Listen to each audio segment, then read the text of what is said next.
Friends, नमस्ते। कैसे हैं आप सब? स्वागत है आपका अपने चैनल मीडू स्टडी में। मैं हूं आपका friend Ashutosh, I am Indore से, और हम समझ रहे हैं मार्केटिंग कॉन्सेप्ट्स को बड़े ही सिंपल वे में। अभी तक हम 8 कॉन्सेप्ट्स को समझ चुके हैं एंड जैसा कि मैंने आपको लास्ट वीडियो में बताया था कि हमारी अगली मार्केटिंग वीडियो में हम समझेंगे अलग अलग जो है कस्टमर रिलेशनशिप ग्रुप्स के बारे में। हमने समझा था फ्रेंड्स कि कस्टमर की रिलेशन क्यों बनाए रखना जरूरी है और उसके अलग अलग टेक्निक्स को भी समझा था। कस्टमर रिलेशनशिप मैनेजमेंट को हमने पढ़ा था। अब हम समझेंगे कि किस तरीके के कस्टमर से हम लोग रिलेशन बनाएं। कहीं ऐसा तो नहीं रिलेशनशिप बनाने के चक्कर में हम हर किसी को जोड़ते जाए। आप इसको एक उसी तरीके से समझिए ना, हमारी डेली लाइफ में भी अब हमारे बहुत सारे रिश्तेदार होते हैं, लेकिन हर कोई तो एक जैसा नहीं होता। तो आपको किसके साथ अच्छे संबंध बना के रखने चाहिए जिसको आप देखें कि वो भी आपसे उतना ही लगाव रखता है। ऐसे ही आप दोस्तों का एग्जांपल लीजिए, हो सकता है 10 दोस्त हों, सबके साथ आप उतना नहीं कर सकते, तो आप क्या देखेंगे, उन 2-3 के साथ ज्यादा आप अटैच्ड होंगे जिसमें आप देखेंगे कि वो किस वे में आपके लिए सही है। यही कंज्यूमर के केस में होता है। और कस्टमर से रिलेशनशिप मेंटेन करते टाइम हमें देखना होता है कि हम सही कस्टमर्स के साथ अपनी रिलेशनशिप को मेंटेन करें और अपना टाइम वेस्ट ना करें। समझ गए आप? अब मैं आपको बताऊंगा कि अलग अलग कस्टमर के कौन से ग्रुप्स होते हैं, फिर हम समझेंगे किससे कैसे रिलेशनशिप बनाया जाता है। तो सबसे पहले इसको क्लासिफाई करने का जो तरीका होता है उसको हम समझते हैं। देखिए, क्लासिफाई करने के लिए ना 2 बेसिस को हम देखते हैं। सबसे पहले उसकी पोटेंशियल प्रॉफिटेबिलिटी क्या है। पोटेंशियल प्रॉफिटेबिलिटी मतलब वो हमारे लिए कितना प्रॉफिटेबल हो सकता है, उसका पोटेंशियल कितना है। पोटेंशियल मतलब कितना सक्षम है वो उस चीज को करने में।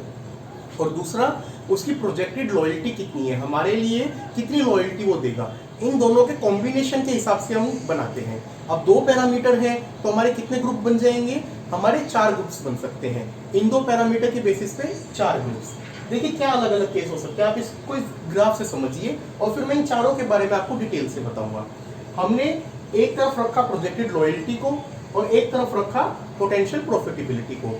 अब देखिए, सबसे पहला केस हो सकता है कि आपकी जो कस्टमर है उसकी प्रॉफिटेबिलिटी भी कम है और लॉयल्टी भी कम है, तो उसको हम लोग बोलते हैं स्ट्रेंजर्स। दूसरा केस क्या हो सकता है, भाई लॉयल्टी तो कम है लेकिन वो प्रॉफिटेबिलिटी अच्छी दे रहा है, उसको हम बोलते हैं बटरफ्लाई, तितली जिसको बोलते हैं हिंदी में। तीसरा होता है बार्नेकल्स। बार्नेकल्स मतलब प्रॉफिटेबिलिटी हाई है लेकिन उसकी प्रॉफिटेबिलिटी लो है और उसकी लॉयल्टी हाई है। समझ में आया आपको? और फिर एक चौथा केस बन सकता है, वो है ट्रू फ्रेंड्स। ट्रू फ्रेंड्स मतलब हिंदी में बोला जाए तो सच्चे दोस्त। सच्चे दोस्त एक कंपनी के लिए कौन से होंगे, जिनकी लॉयल्टी भी हाई होगी और प्रॉफिटेबिलिटी भी हाई होगी। आपको क्राइटेरिया समझ में आया? ये चारों कैटेगरीज आपको समझ में आई? अब इसी डायग्राम को ध्यान में रखते हुए आप चारों के बारे में, इन चारों के बारे में आपको डिटेल में बताऊंगा। सबसे पहले हम शुरू करते हैं स्ट्रेंजर्स से। तो देखिए, स्ट्रेंजर्स जैसे आपने उस ग्राफ पे देखा था, कौन थे, जिनकी प्रॉफिटेबिलिटी भी कम थी और हमारे लिए लॉयल्टी भी कम है। अब ऐसे बंदे का फायदा क्या, ना हमें फायदा दे रहा है ना हमारे साथ लॉयल है। तो उस केस में क्या, ऐसा क्यों होगा? सबसे पहले तो ऐसा तब होगा जब जो उस कस्टमर की नीड है और आपकी ऑफरिंग जो आप दे रहे हैं उसमें कम फिट है। उसी एग्जांपल से देखिए ना, कौन सा रिश्तेदार आपका सबसे दूर होगा जिससे ना तो आपके विचार मिलते हैं ना उसके विचार मिलते हैं, कोई कॉमन बैकग्राउंड भी नहीं है, वही स्ट्रेंजर। स्ट्रेंजर का हिंदी में क्या मतलब होता है कि मेरे लिए तो अननोन है, अनजान। अनजान कौन होगा, जो आपको इन दोनों में से मिल लो है। इसमें क्या स्ट्रेटेजी अपनाएंगे, don't invest anything in them, make money on every transaction. मतलब वो रिश्तेदार जब आए हैं उस टाइम उनको चाय वाय पिलाई, ज्यादा टाइम जो आपको पैसे दे रहे हैं उसको जेब में रखो, बाद में एंजॉय करो। ज्यादा इन्वेस्टमेंट की जरूरत नहीं है, ना बार बार जाने की जरूरत है। उस ट्रांजेक्शन में अच्छे से बात कर लो। कंपनी के पर्सपेक्टिव में आपने दुकान खोली हुई है, रोड पे आपकी दुकान है, चलती गाड़ी से कोई उतरा, 50 रुपए आपको पकड़ा है, सामान खरीदा चला गया, आपको भी पता है इसको कभी दोबारा आना नहीं, तो उसका आप क्यों अपना टाइम इन्वेस्ट करेंगे? ये होते हैं स्ट्रेंजर्स। अब इसके बाद आते हैं बटरफ्लाईज। बटरफ्लाईज क्या होती है? देखिए, तितली। तितली हमें क्यों अच्छी लगती है, देखने में सुंदर होती है, लेकिन तितली की सबसे जो इंपॉर्टेंट बात है वो क्या होती है, तितली कभी भी एक जगह टिक के नहीं रहती, एक फूल से दूसरे फूल, दूसरे एरिया पे बढ़ती चली जाती है। यही केस होता है इन कस्टमर्स का। इनकी प्रॉफिटेबिलिटी तो हाई है, सुंदरता तो है जो तितली में है, लेकिन ये लॉयल नहीं है।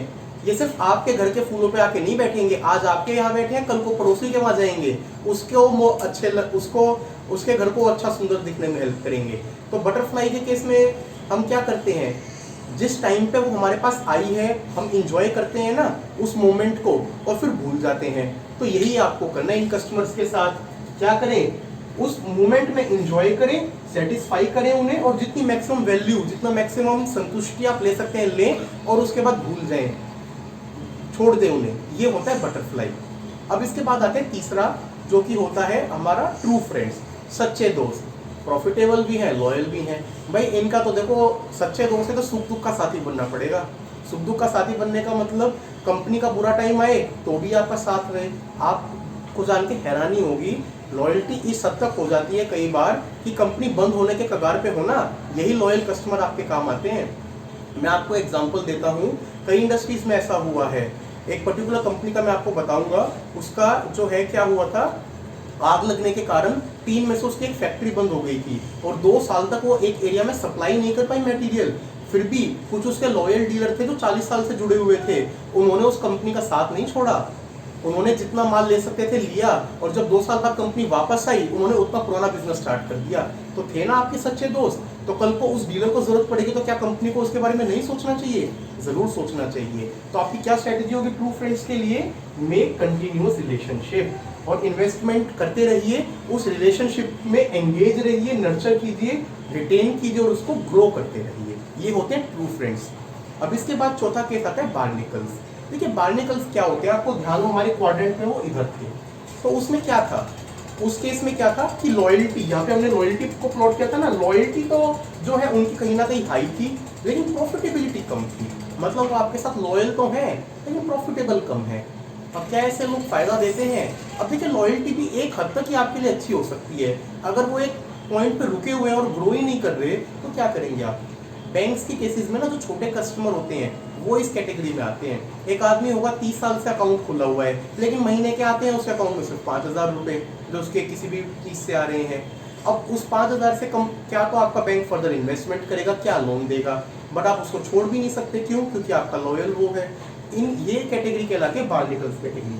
तो इस केस में इसको मोस्ट प्रॉब्लमेटिक क्यों बोला गया है? क्योंकि देखिए आप उनको छोड़ भी नहीं पा रहे, ग्रो हो नहीं रहे, तो आपको उनको एक तरीके से साथ ढोते हुए चलना पड़ रहा है।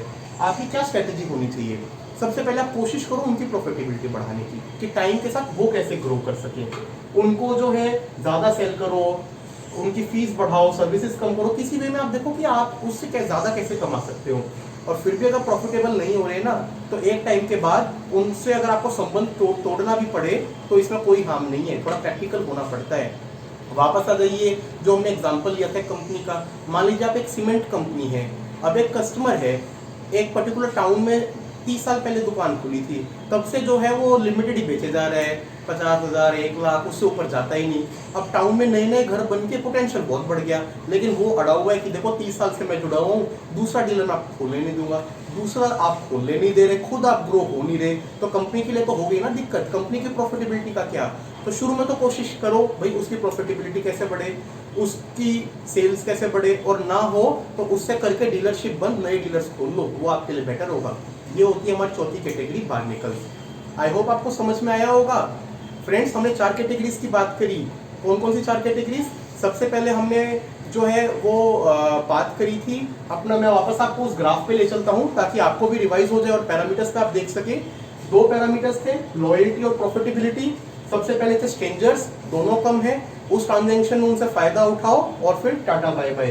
फिर थे बटरफ्लाईज, प्रॉफिटेबिलिटी अच्छी है, अच्छा लग रहा है, बट लॉयल्टी नहीं है किसी के प्रति, तो उस ट्रांजेक्शन को एंजॉय करो और उसके बाद फिर भूल जाओ। ट्रू फ्रेंड्स, दोनों चीजें हाई हैं, इनके साथ जुड़ के रहो, नर्चर करते रहो रिलेशनशिप को, साथ में ग्रो करो। बार्निकल्स लॉयल है, प्रॉफिटेबल नहीं है, पहले कोशिश करो प्रॉफिटेबिलिटी बढ़ाने की, नहीं बढ़ती तो स्विच कर जाओ। समझ में आया दोस्तों आपको? तो ये था हमारा आज का सेशन जिसमें हमने जाना अलग अलग कस्टमर ग्रुप्स को। और फ्रेंड्स अगले सेशन में हम जानेंगे चेंजिंग मार्केटिंग लैंडस्केप को।